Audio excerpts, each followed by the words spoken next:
Stay tuned to the Ask Dr. Ross podcast. It's created to give you info to succeed at college. Our hosts are highly qualified. Dr. Catherine Ross is a member of the University of Texas System's Academy of Distinguished Teachers. She's also a popular professor of 19th century English literature. Ask Dr. Ross is a community service of the University of Texas at Tyler. Welcome to another episode of Ask Dr. Ross. Today, even though we've heard a lot about athletics at universities, we want to talk with someone who can tell us a little bit about esports, and that is Ms. Kenna Rivers, who is a junior here at UT Tyler. She's a nursing student, and we understand that you know a whole lot about esports at UT Tyler and are even competing. Why don't you tell us, when did you start getting involved in esports? Probably when you were a little kid? Yeah, so esports itself is more like competitive. So I got into video games very young. My brothers played video games. I wanted to play video games. So I think the first video game I ever saw my brother playing was, I think it was Left 4 Dead 2. That was a zombie game. There's not an esports version of it, but that was a fun game for me. And I told my mom, yeah, I want an Xbox. And the rest is history. Pretty much. There we go. So now when you say esports, that's actually competitive. So you got to tell us about that, because I don't know how many people are that familiar with this wonderful new world of sporting. It depends on the game. Like some games are like competitive in their own nature, but then you have games that kind of go to that next level. So the team that I currently am the captain for is Rainbow Six Siege. That's a very... Whoa. What's the name of it again? Rainbow Six Siege, as in Tom Clancy's Rainbow Six. Okay, and what kind of a game is it? It's a tactical FPS shooter. FPS means first person.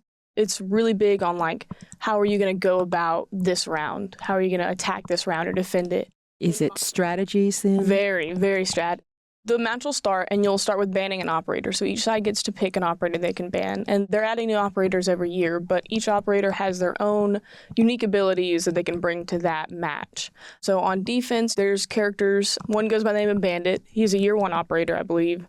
And his gadget is an electrified car battery that can electrify a wall. Oh. And you'd think, okay, well, that's cool. So what is that? What's the point in that? But if you pair that with somebody who has like good synergy, like a new operator that just got added is Tuberow, he can freeze gadgets and players. You can have people on attack who have to, let's say, breach that wall. So you really have to think about, what is the other team doing? What is my team going to do to beat that team on their map? And since these are folks that are competing across campuses, you all have been playing this for years, and you've got this all doped out way ahead of time. Yes, you have to know things like call-outs or like where they are on the map, and then also what this operator does and so on. It's confusing, but for some people, it's just like second nature. So the one that you enjoy most is more realistic looking. It looks like army guys and guns. And Yes, ma'am. now, is it pretty violent? You know, that's a big thing that everybody says, is that video games are violent, but I personally don't think so. There's always sliders, so if you prefer not to have the blood, you don't have to have it. Sliders is like a setting where you can go in and just turn it off if you don't want to see it. Most people like to have it on because it indicates like, oh, I've hit them, but maybe I didn't down them, but I see the blood on the wall, so I know I hit them, and so on. So now when you're competing, is it you against one other player or a group of players? How does that work? So it kind of depends on the game that you're playing. So for my game specifically, it's 5v5. So you'll have 5 people on defense and 5 people on offense. And so it's 5 people from your team and 5 people from the other team. So how do you practice? There's a couple different things you can do. For my game specifically, whenever we come up with new strats, which is like how we'll set up site or how we'll attack, sometimes we'll do it just the 5 of us, and we'll talk about a strat, and we'll use Discord, and we'll pull up basically like a top-down view of the map. This is where you're going to put your stuff, this is where you're going to sit, this is where you're going to watch, and then once we feel like we have it down, then we'll find other teams to basically scrimmage with. So now let's back up a little bit. You showed up at UT Tyler and you were already a gamer. How did you become an esports player? Well, I didn't know when I first got here that we had an esports team, and I was getting lunch at Chick-fil-A, and I saw it on the TV that they were having tryouts for my game specifically. And I was like, oh, I didn't know we had an esports team, might as well go and try out. So how do you try out? It kind of depends on the game and how the captain wants to run it. I know when I tried out, I was at a little bit of a disadvantage because esports is typically played on PC or a computer. And to do that, you have to play on keyboard and mouse. It's a lot different. That was the first time I had ever played on keyboard and mouse was when I tried out for the team. So I was really nervous I wasn't going to make the team because I wasn't very good at keyboard and mouse. I knew what was going on. I played the game for a long time. I just wasn't very good at the controls yet. When we were trying out, they were looking more for game sense. Did you know what was going on? Do you know what this means when somebody says that they're top mez and stuff like that? Did you make the team the first time? I did. I did. I was a sub player, but that was okay because I totally knew why. I just wasn't very good at keyboard and mouse yet. So how long did it take you to get good at the keyboard and mouse? About 2 weeks. 2 weeks. So how many hours a week do you practice? It really just depends. On iPlayed, we practiced at least once a week. So for me, I didn't have a computer yet, so I'd have to go to the lab and play. So the university supplies a space with the computers? Yes, ma'am. Okay, great. So how often? Well, I would say about at least once a week. We'll say at least 10 hours a week. And then if we had a game that week, probably closer to 12. I'm curious what you could tell our listeners about the lab. I've passed by it every once in a while. I used to be a tour guide, and so they would tell us to point at the esports lab. But I never actually got to go in or know more about it. So what is the esports lab, and how did it get started? I'm not entirely sure how the esports lab started. I think it was just, one of those things where it was getting popular in other colleges. The eSport Lab itself, it's got PCs and monitors and, the specs that you can play on. But it's not just for people who are on a competitive esports team. We have community hours where the door's open. You're more than welcome to come in, play any games that we have on there, and we have all sorts of games. We have Minecraft, Apex, Fortnite, anything that, you can think of you can play. And then, of course, there's hours set specifically for esports teams to practice. We just got approved for brand new PCs, $50,000 to go into 10 new PCs. Wow. And just to give you an idea, when I built mine, my PC is a little bit on the mid to lower end and was about $1,200. So they get a little expensive, but I think we're looking to really kind of step it up because that has been a big problem with us is not being able to compete at the level that we need to because the specs on our computers just aren't there yet. But I'm not worried about that come the fall. The brand new PCs will be built, so we'll be able to really compete. And that means other people can come in and play as well because that was a problem where we would have a PC that would blue screen and then we'd open up for community hours and we'd only have a couple PCs that were available for everybody to play on. So this sounds actually a lot like traditional sports. You have basically a gym and you set aside time to practice. You have special equipment for it, and that's pretty cool. And coaching, sounds like. Yes, there is some coaching that goes into it. Is there a team captain or a coach? Are you all self-organized? How does that work? So right now, I know we're in the process of getting a new esports coordinator. That person really sets things up for us. I believe that we're still sponsored by Red Bull, so we have that, and our esports coordinator talks to them and keeps us sponsored and stuff like that. But the way that we do it in between the different games, it kind of depends. So for my team, we have 2 captains. It's me and one other person. And we just kind of go in and we look at it for the week and say, okay, here's when our players are available to practice. Here's what we need to work on and so on.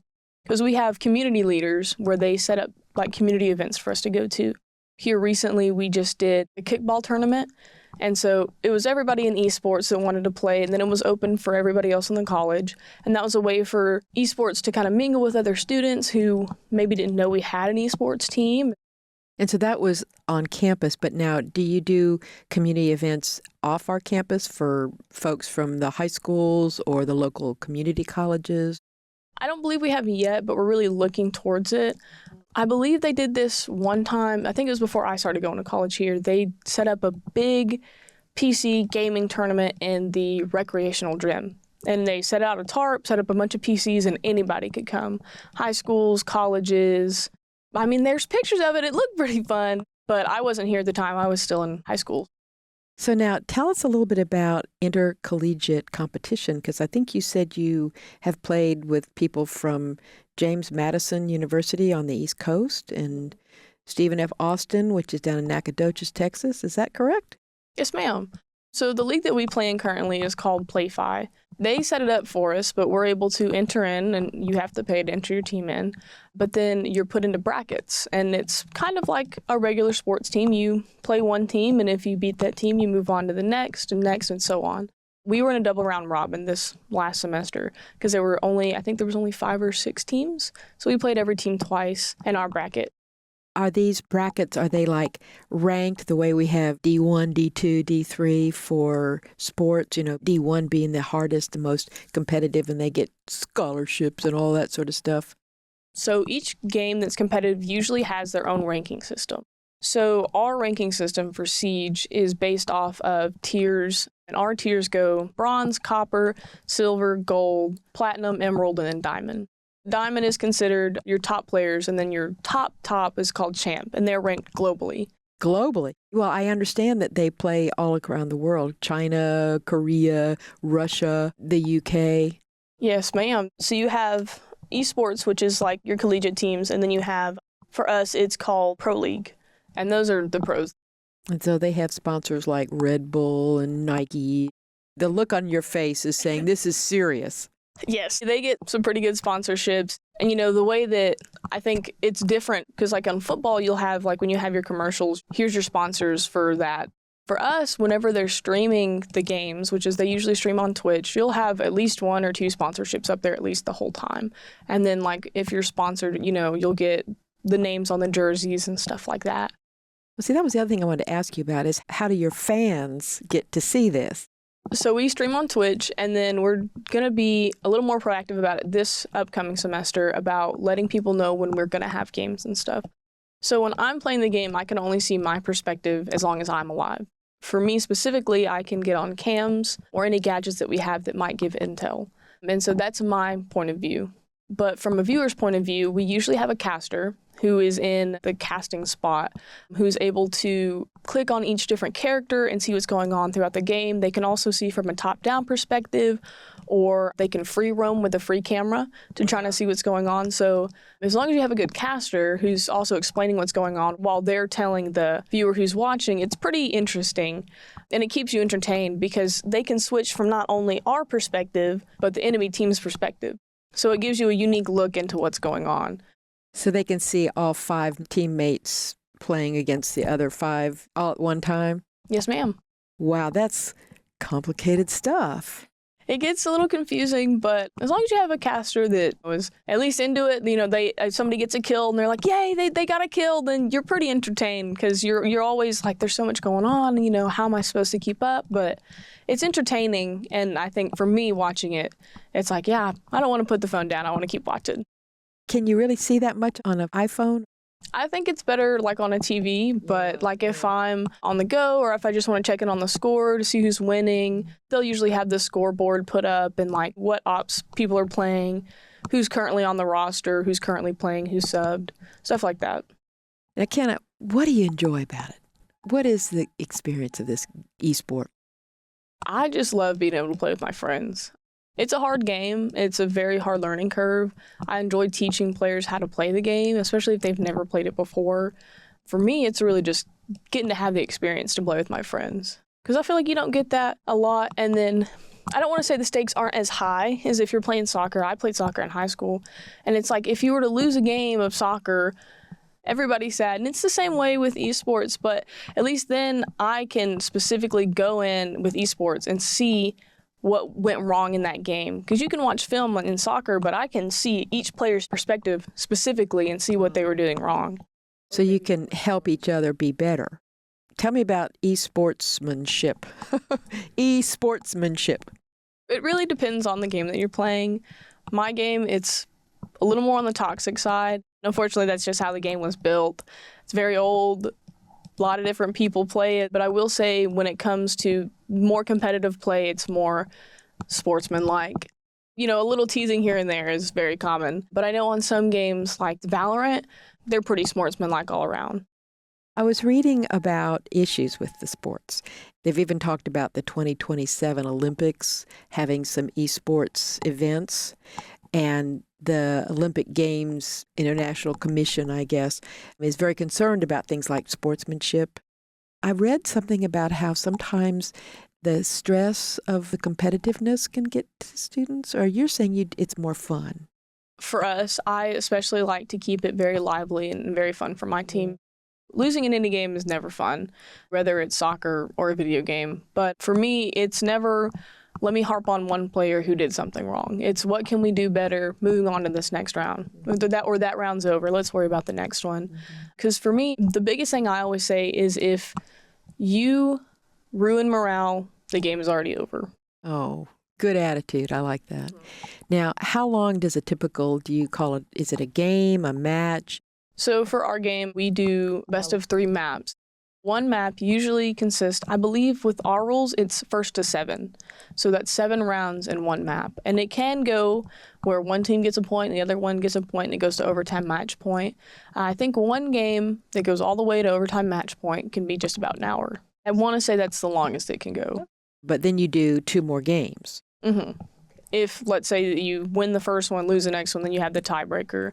But you can win the first 2 and it's just over. Do you do it all in the same sitting? Yes. We do get breaks in between the games as long as both teams agree. But yes, you are sitting there for a little bit. And it can be stressful if the games are close every single time. So I make sure that my players get up, stretch your legs before this next game. Clear your mind, close your eyes. I do recommend, if you do like to play video games competitively, some blue light glasses. I was wondering about that because your eyes can get real tired. Oh, yeah. Yeah. Now, do you all have uniforms? We do. I got my jersey in my first semester. So if you play for a competitive esports league, then you get a jersey. The front of it will have who you were sponsored by, and ours are blue with orange sleeves, and the back of it has your gamer tag or what you like to go by. So our team, we have it split. We have varsity A and then varsity B, and then we just go by UT Tyler or UTT. Varsity A plays usually in the varsity league of Play 5. So it's a little bit harder. They're at that top, that diamond or champ level. And then we have varsity B that plays in the lower league. They still compete. They just don't play in as hard of a bracket. So we don't want to put them in a bracket where they're just not going to win. So we put them in the same bracket that they're going to play the same level of skill.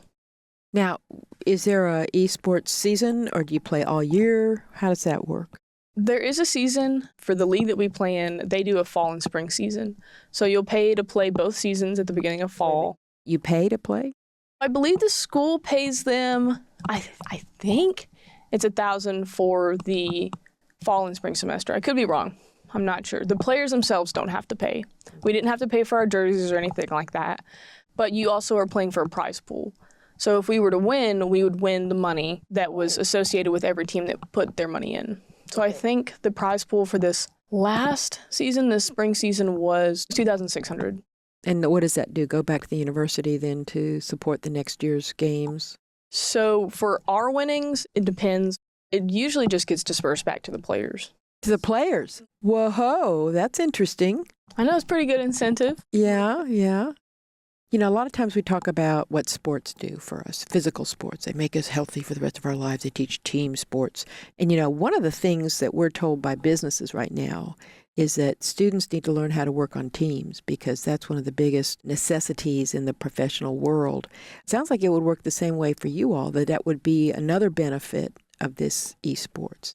I definitely think so. With this, it definitely comes into more team play, I think, because in a sport that's more physical, it's not just teamwork, it's also how physically fit are you. And that doesn't really come into play in esports. It's more of the communication that you have in between your teams. Yeah, that's a big difference, is that you don't have to work out every day and, you know, do laps and sit-ups and weights and things like that. But you do have to practice your personal skills, right? And you do that sort of for fun, though, because it's a game, isn't it? And, you know, we'll hold our practices, but a lot of our players just play in their free time because they like to play the game. One of the big things that I was hoping to hear about was in the context of like student engagement, how it may help some students to get connected on campus when they're going to a college. And, you know, you think about people who move someplace and they don't have anybody there. Have you found that esports can help students to connect with each other or to make good friends when they go off to college?